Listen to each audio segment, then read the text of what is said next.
Welcome to Mission Evolution Radio Show with Gwilda Wiyaka, bringing together today's leading experts to uncover ever-deepening spiritual truths and the latest scientific developments in support of the evolution of humankind. For more information on Mission Evolution Radio with Gwilda Wiyaka, visit www.missionevolution.org. And now, here's the host of Mission Evolution, Miss Gwilda Wiyaka. Welcome. I'm so glad you can join us on Mission Evolution, where we bring the latest knowledge from today's leading experts to support your evolutionary process. I'm your host, Gwilda Wiyaka. This hour, we'll consider evolving technology. Is it a blessing or a curse? Technological advances are exploding on every front. As a result, we're living lives that were only conceived of in science fiction just 15 years ago.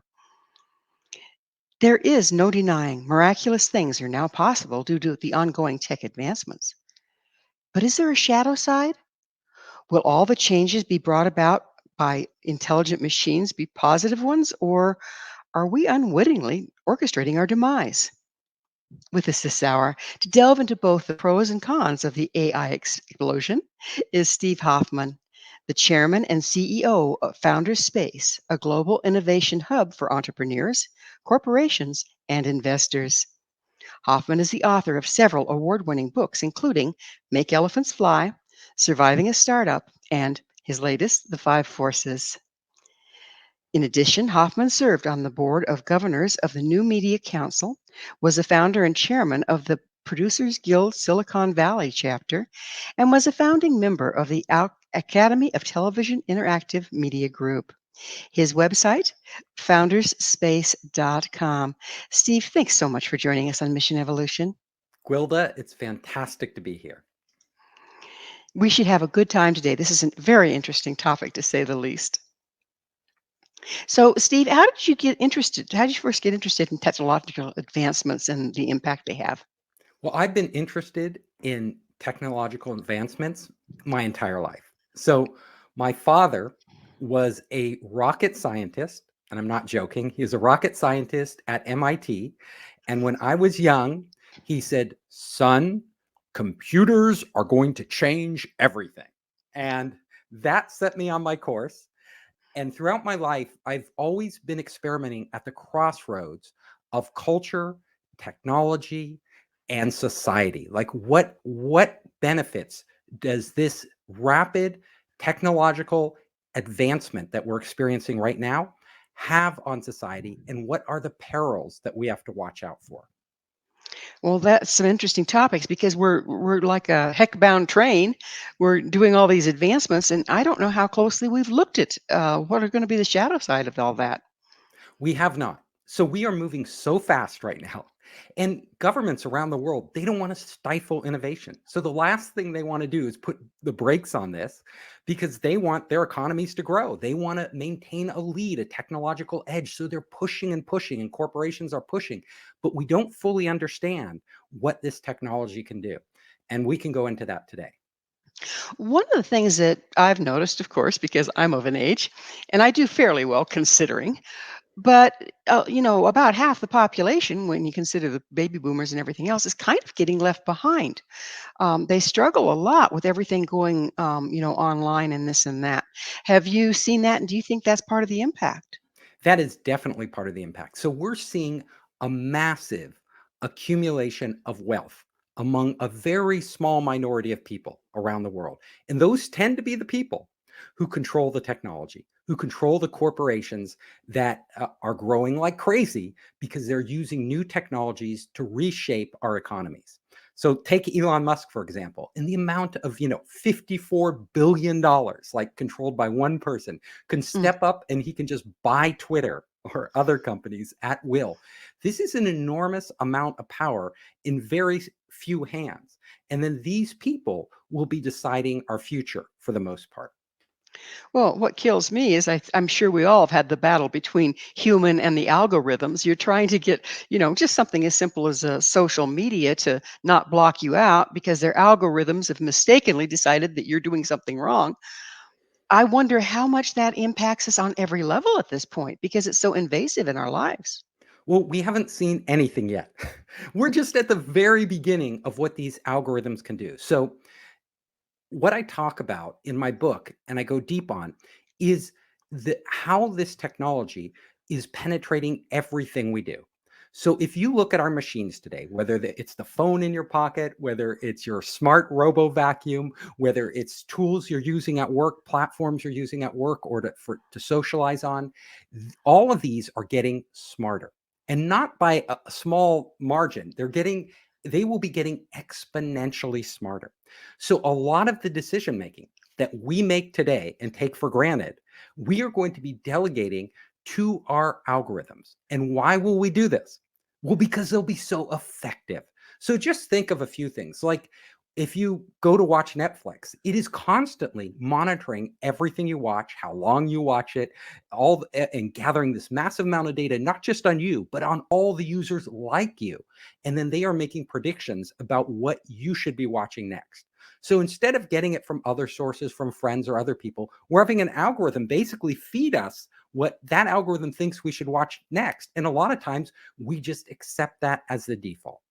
And if you And look, that's a scary thing, isn't it? Because we aren't making our own decisions, and it's been proven, psychologically proven, that what we're fed via the television or the internet has huge impact on our belief systems, our reality, our decision making. And you're telling me that a absolutely. machine is feeding me what I see next? That's pretty frightening. Well, when it comes to what movie I'm going to watch, not such a big deal. But when it comes to what articles I'm reading, what videos I'm consuming, we've seen the impact. Misinformation can spread very rapidly over the internet. And these algorithms, like what Facebook have, actually reward misinformation because the more sensational and unbelievable the headline on the article or the video, the more often it's shared. So the algorithms are actually making certain problems in our society, especially the spread of misinformation, worse, not better. And then we have to look at other things because, we're going to be using algorithms at our work to do our job better. So algorithms are going to be making the decision, should I fire this employee? Well, in the future, we'll have an algorithm analyzing everything that employee does and making recommendations, whether a person should be promoted, whether they should be fired. We will have algorithms helping us decide who should we date, because nobody wants to go on a bunch of bad dates. If an algorithm can look at all the data and find you a much better match, a much more likely outcome, well, people will defer to the algorithm instead of randomly shooting. But what you're telling me here, it takes me back to the fact that unless I've missed something along the way, machines and algorithms don't have a heart. They don't have gut level instinct. And yet they're making decisions that 50% of that decision should be based on heart, compassion, spirituality, and a gut level instincts, our intuition. And that's totally absent. What It's impact is that going to have? completely absent. What they have instead is algorithms are incredible pattern matching machines. So Facebook did a study where Facebook had their algorithm actually look at what its users did, and then they went and asked the users, which articles will you read in the future? Which videos will you watch? And people would say, oh, I'd read that article and I'd watch that video. And then they asked the algorithm the same question. Well, who do you think was right most of the time? The individuals saying what they would do in the future, or the algorithm predicting what they would do? Well, the Probably the algorithm algorithm. the Yeah. algorithm was right, because the algorithm looked at not what they thought they would do, what they said they would do, but what they actually did. So Well, they're these dealing with algorithms, probability as well, and they can do that so rapidly, yeah, right? we can't do that in our brains. So Hmm. we can't really analyze ourselves the way an algorithm can analyze us. So what I'm saying is that algorithms will be predicting our own actions, our own decision making better than we can. And that's going on right now today. So you can imagine 10 years from now, when these algorithms are much more sophisticated, they will be able to predict all these things about our society, our lives, who we are, what we want, much better than any of us can. Well, there's this interesting concept, and I made a little note because I wanted to bring it up with you, is the possibility of connecting our brains directly to the internet. Is that a real possibility? How far off is it? And what's the impact going to be? It's a huge possibility. In fact, it's an inevitability. It will happen. Elon Musk is working on this with his Neuralink. There are dozens of other startups out there progressing on this technology. Big corporations like Google are experimenting with it. I will tell you, it's just a matter of time before a large percentage of our population will actually be hooking their brains up directly to the internet. That What does just that makes me mean? cringe. Yeah. What does it mean? Well, first of all, it means the cell phone, that this little computer we carry around, will seem archaic. Who wants to tap, tap, tap, tap, tap away on a phone when you could just think and send messages across the internet, when you can just think and pull down information from the cloud? That is where we're headed. It won't be iOS or Android. It will be a brain operating system, a which will control the company that controls that brain operating system will control the interface between us, our minds, and all the information out there and every other living brain out there. Start to imagine what that means for society. Well, what comes to mind, Steve, is absolute power corrupts absolutely. It could, yes, there are huge potential for abuse in this. There's also, and I want to point out the bright side. So, technology, as we've seen, has brought incredible benefits to our lives. So, if we hook our brains up to the internet, which we will, in fact, in laboratories today, people already have brain chips implanted. So, they already have, and these are people with severe medical conditions, like they're completely paralyzed. But with a brain chip, they can actually control a robotic arm and feed themselves. They can drive themselves around in a wheelchair. They can control, they can actually send messages. They've done this in the lab directly from a person's brain across the internet and receive messages. Huge, huge advancement. If they can do that now with a brain chip, it's only a matter of time before we have a non-invasive, where we don't have to drill a hole in our head, devices that consumers will be able to wear that allows them to communicate. And we even have those devices now. They're just very crude. We're going to see this improving exponentially over the coming years. So Well, what, the go ahead. upside of having something you could wear versus something that's implanted is, can't you take it off and turn it off? Yes, anybody can do that. Can't you go out and leave your cell phone at home? You can do that any day you want. Do you leave your cell phone at home? No, because it's so darn useful. Like most people, very few people can leave home without their cell phone today. I mean, we are just bound to those. So you imagine, yes, anybody can take off these brain computer interfaces, but will they? And what will the majority of people do? Well, first of all, the benefits will be enormous. Like, we will be able to imagine this. You can seamlessly pull down information into your mind when it's needed. It's like the internet becomes an extension of your consciousness, an extension like the cloud computing power. You can compute anything out there by just delegating it to the cloud and instantly coming back to your own memories. You could start to store in the cloud, because we all know our memories are faulty. And where this gets really amazing is that when we're connected to the internet, everything that comes into our brain, including vision, what we see, audio, what we hear, touch, what we feel, all of this is just signals, just electronic signals that are coming in to our mind, and our mind is processing them. Well, those signals could be coming in from out on the internet. So I could literally connect to your brain in the future and start to exchange ideas with you. I could start to potentially, and we haven't proven this yet, but it's theoretically possible. I could potentially start to feel what you're feeling. I could start to see what you're seeing. We could actually potentially exchange and share memories. How amazing would that be? I mean, that's like nothing we've ever experienced before. And So what brings to my mind there, Steve, is it looks like an addiction in the making. Okay, it, that once you have access to that instantaneous response, then you're not going to want to do without it. And then what happens to our reality if we're being fed our reality from a machine? Well, yes, it could be defined as an addiction in the making. It could be defined, as some transhumanists do, as a transformation in the making. Depends whether you want a positive or negative spin on this. And really, like all things in life, it's a duality. There are two opposite forces. They're benefits and drawbacks that are combined. They're almost inextricable from one another. So we're heading down this path in the future where we will be merging with our machines. Literally, the metaverse, which is out there right now, right, but in a very crude form, like the metaverse we see today, will actually become a reality when we have these brain-computer interfaces, because it won't be like we're wearing some bulky headset or we're putting on glasses, augmented reality glasses. Literally, we'll be able to feed into our brain and synthesize with the real world around us digital information. So we could overlay, like when you're entering a space, it'll be a combination of the physical and the digital, and they will be almost indistinguishable from one another.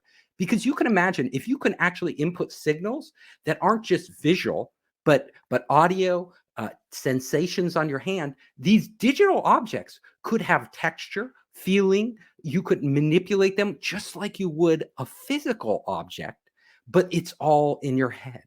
So we will But be living in this blended reality. Yes, go ahead. isn't our reality already all in our head?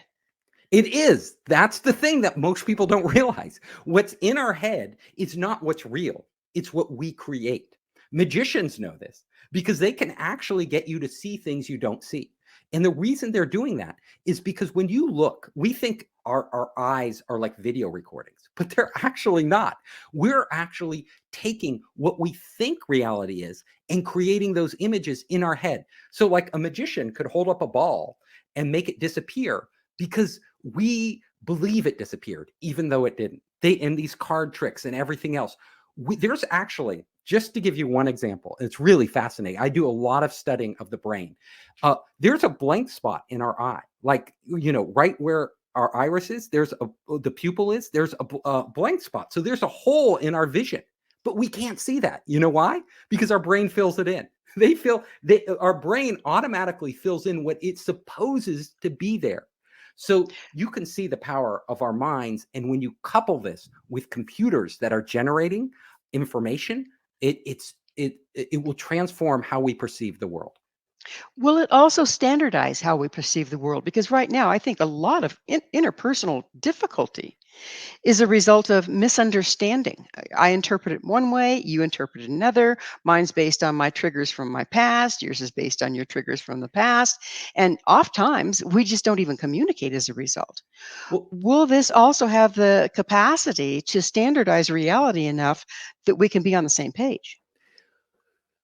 it depends what you mean by standardized. But what I will tell you is that imagine a scenario where instead of asking your partner, whoever it could be your spouse, boyfriend, girlfriend, whoever it is, uh, imagine asking this person, how do you feel today? So you have to guess how they feel. You have to intuit how they feel.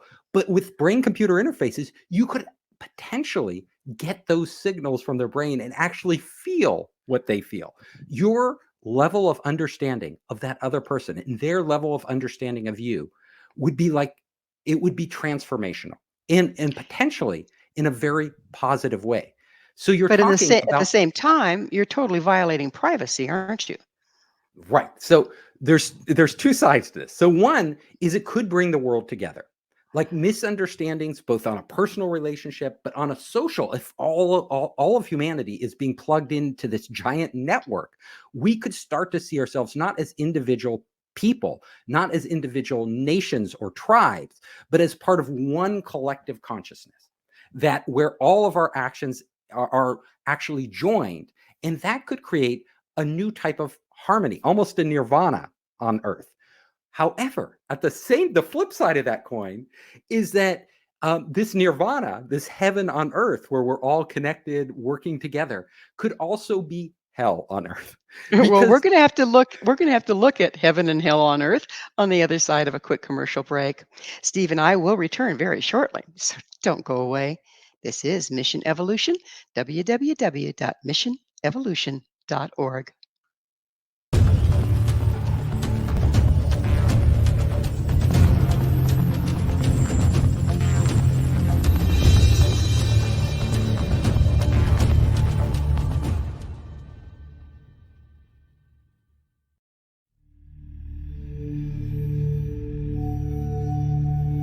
Do you enjoy paranormal, sci-fi romance, yet find yourself tired of the same old themes and storylines? Then you won't want to miss Kahira O'Donnell's latest exciting release, To Taste You Again. Alien Lord Kane McKean knew the moment that his destined mate was born. He watched from afar, waiting for her to grow from child to woman. However, before she was old enough, she was stolen from her home world by flesh pirates. Kane searched 10 long years to find her held in a suspension chamber, a 10-year-old girl in a woman's body. He rescued her and swore to give her time to grow up, but with his very life depending upon winning her as a mate, has he waited too long? Get your copy today. To Taste You Again by Kahira O'Donnell is now available on Amazon or KahiraO'Donnell.com.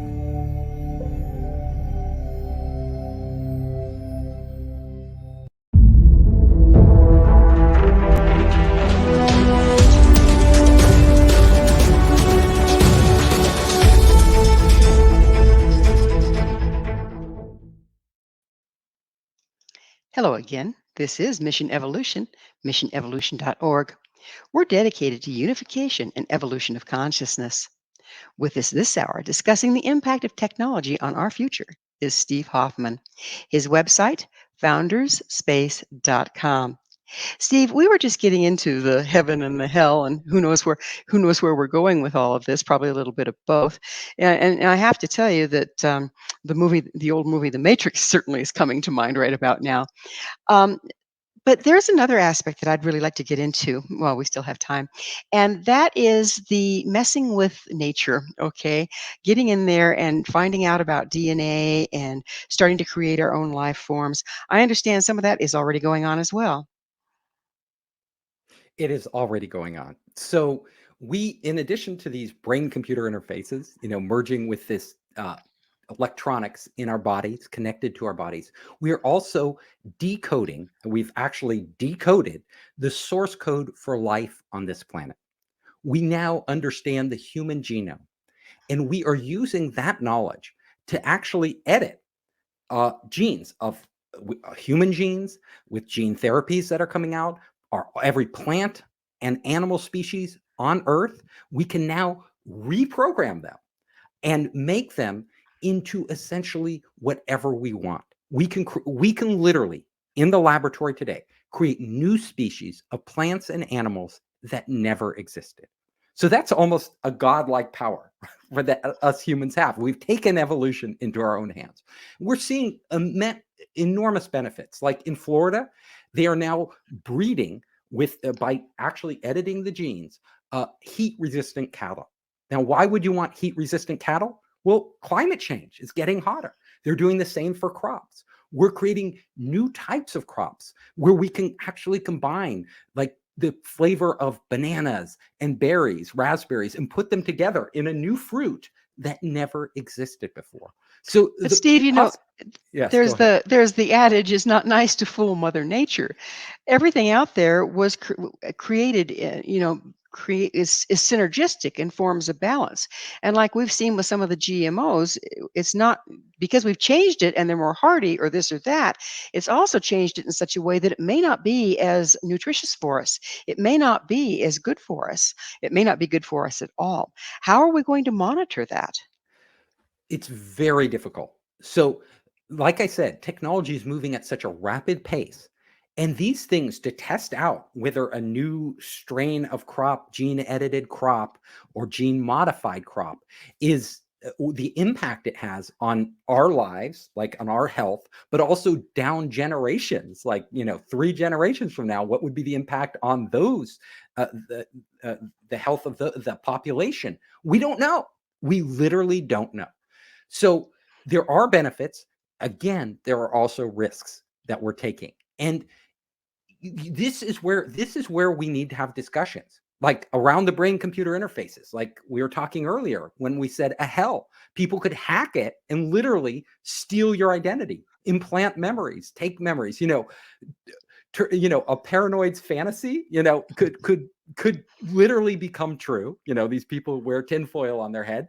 I mean, these with gene editing already in China, one of the scientists actually gene edited human embryos supposedly to prevent against them contracting AIDS, but nobody knows the ramifications of those gene edits. Whether these they're now born, these girls are born, but will they develop cancers down their genetic line? Will it have any impact? We don't know the answers to these questions. Yet we are experimenting right now on our entire populations. It's terrifying, really, quite frankly, because I'm a bit of a skeptic, and I'm a bit of a nature knows best kind of person. I can see the benefits of somebody that was born lost oxygen at birth and can't communicate at all, suddenly having access to communications and all of that. I mean, the benefits are clear. But when we don't know what's going to happen to our descendants as a result of our getting our fingers in the pot, I think it's very terrifying. And then you're telling me that all of our decisions are being made by an algorithm anyway. So why have a conversation, right? We're not making the decisions. We're entering a very new world, and the dynamics are changing so fast that the average person, let alone our politicians who are just worried about getting reelected, have very little understanding of the potential abuses of this technology. And even if the technology is used responsibly, we don't always know where it's going to take us. So with gene editing, I mean, right now we've seen a lot of benefits. Let's face it. These new developing drugs to fight off COVID has been, mRNA, that has proved very successful. However, we are using this technology across the board. We're treating the benefits are real. Like we are on the verge of being able to eliminate cancer through gene therapies. Like that will happen. There will come a day where we won't have cancer. There will come a day where a lot of these conditions, Alzheimer's disease, Parkinson's disease, we will actually be able to understand at such a deep level, and we will be able to eliminate them. Huge amounts of suffering changes. We're gene editing mosquitoes now so that they can't continue to breed and carry malaria. So millions of people die from malaria. We could save those lives. Those are real benefits of this technology. So we don't want to just turn off the spigot, right? It's not that simple. People have to understand that all of these technologies, when used responsibly, can have enormous positive impacts on our society. But when have we ever used them responsibly? I have to pay money every month to not get a bunch of solicitation calls that drive me nuts on my cell phone, on my technology. When have we actually been responsible? That is the problem. Like all things in the world, there are people there who genuinely will use these technologies responsibly. We can look our lifespans. We have extended our lifespans through technology.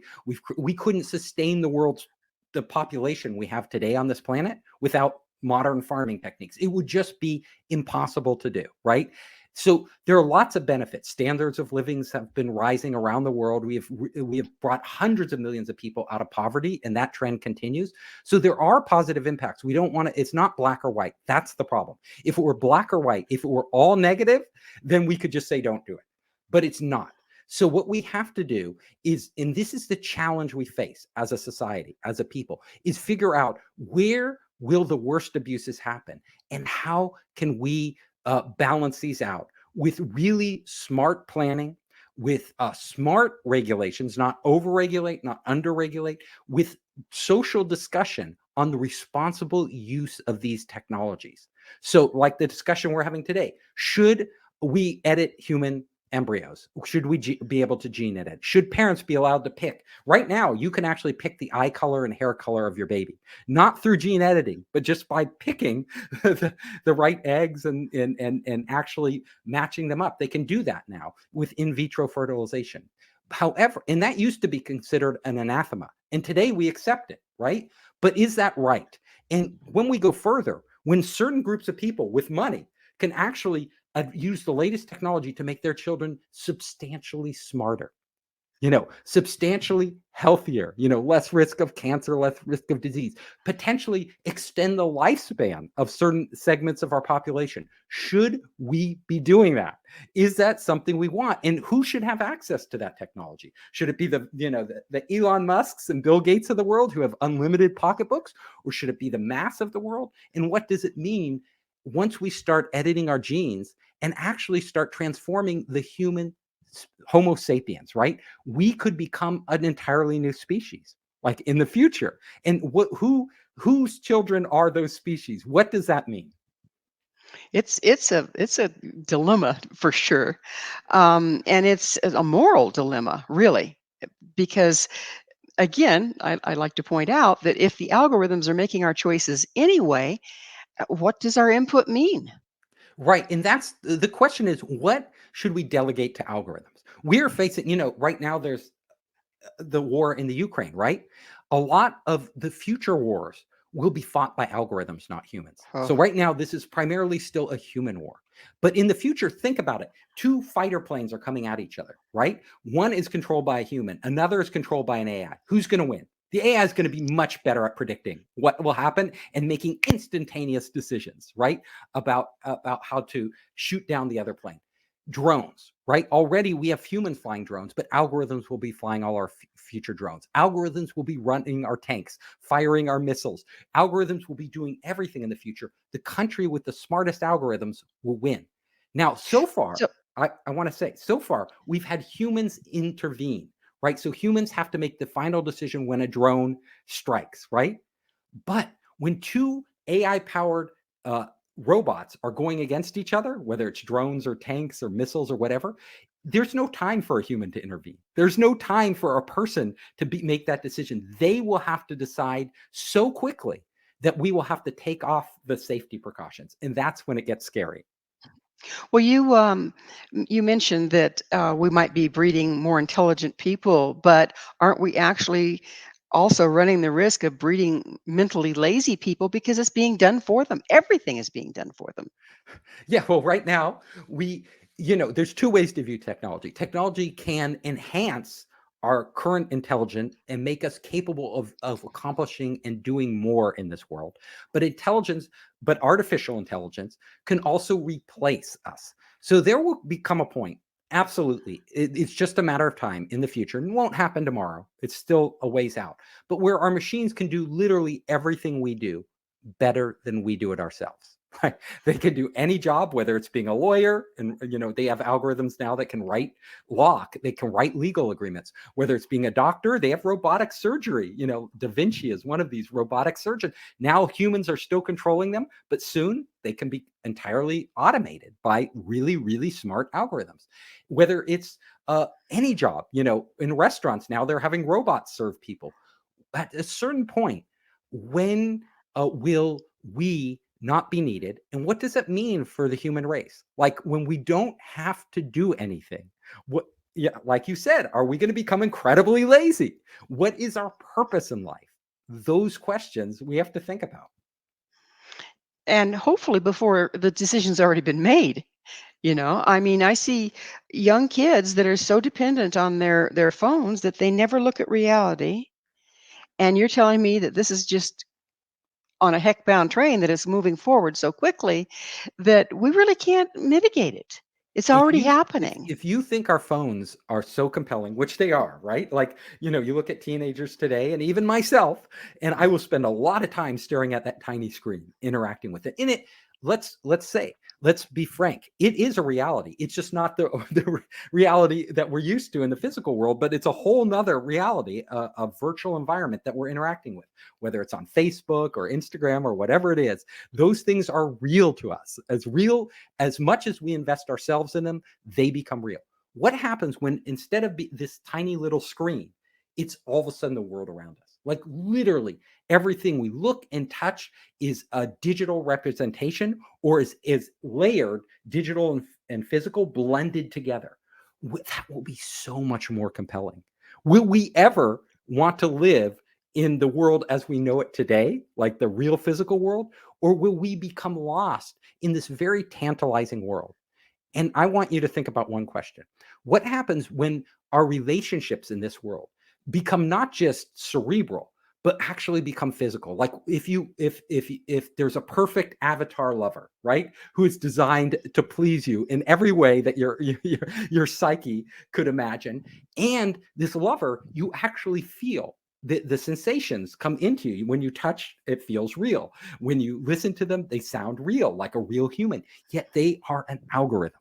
How, what, with young people, and even, any age person, will they be so tempted by this reality that they don't want to leave it, that it becomes more important to them than their real relationships with other people? And there are a lot of very smart scientists and professors and thinkers out there who are worried that we will become completely detached from each other, and we'll be spending all our time with these artificial representations of humans that are designed just to please us, instead of dealing with actual human beings, like your boyfriend, girlfriend, wife, partner, who are messy, who cause you grief, who don't do what you want them to do. When an algorithm can simulate like that perfect relationship, that non-real relationship, what does that mean for society?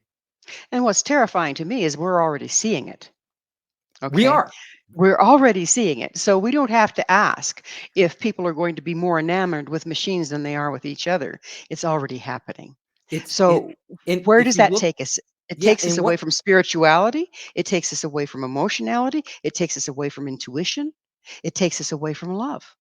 and it takes us away from ourselves. How can we understand ourselves better when we don't have to actually deal with other messy human beings, with imperfection, with struggle, when we can step into a fantasy world and literally it adapts to us, like what our needs are? It's like a drug, right? It will be, like you said earlier, like an addiction. Like you will just, it's so stimulating, it's so compelling that you will just go back to that world, because just like you would escape through a drug.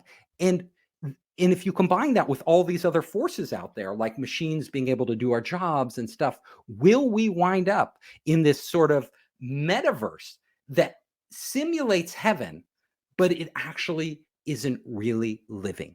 We aren't really interacting with other people. We are in our Which, own isolated bubbles. which takes us back to the Matrix, doesn't it?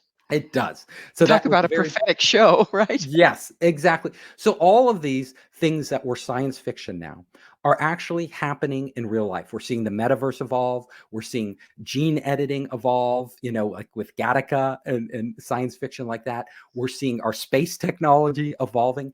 And what I do in the book, in the book, is really just raise these questions. Like, what questions should we be asking? What types of technologies should we be supporting? And where should we really be standing up and saying we're crossing the line there? We do not want technology messing in that area of our lives. So, Steve, before we're out of time, I always have to ask, what is your mission? So my mission in life is, I am fascinated by the world, right? By life, by thinking deeply about the world we're in, about the human condition. And what I want to do is help stimulate discussion and deep thinking, not shallow thinking, oh, I want that next shiny object, but really deep thinking about the role technology plays in our lives, in the future of the human race. So, Steve, again, we're just about out of time, but what's your vision for the future of man and woman and technology? Well, like all things that we've seen, from the nuclear bomb to the computer, through everything we, invented, the gunpowder, fire, they can be put to very good uses, very productive uses, and very negative uses. And usually, my vision for the future is that it won't be black or white. It won't be totally negative and totally horrible, and it won't be totally utopian. It's going to be somewhere in between. But what we want to make sure is that this technology is exponentially more powerful than what came before. Like, decisions we make now will have much bigger ramifications on the future than technological decisions we've made in the past. So I want to make sure that we guide society, that all of us together can come to a collective understanding of what's good for us by really thinking this through, and take us in a more positive direction. It'll never be totally positive. There are always going to be risks and downside, but we can steer the ship. This ship isn't out of our control. We have created this world. We create the technology. We are the drivers. We are still in control. We need to use that. Beautiful vision, and a very accurate one, because it is never one or the other. It's always a combination. And I think coming out of polarization, we'll become more enlightened. We will. And, Yeah. and honestly, It's we can't put the genie back in the bottle. that's Technology, a fact. it's going to progress. It's Yeah. here. We are going to keep discovering new things. We can't say become Luddites and say just shut it all down. Like Well, that's not Steve, realistic. unfortunately, we are out of time. Thank you so much for coming on the show. Thank you, Gwilda. Our guest this hour has been Steve Hoffman, author of The Five Forces, a book revealing how technology is unleashing forces that will forever alter our lives. His website, foundersspace.com. This has been Mission Evolution with Gwilda Wiyaka. For more information or to visit past archived episodes, visit missionevolution.org. Please be sure to join us right here next time as this mission continues, bringing information, resources, and support to an evolving world.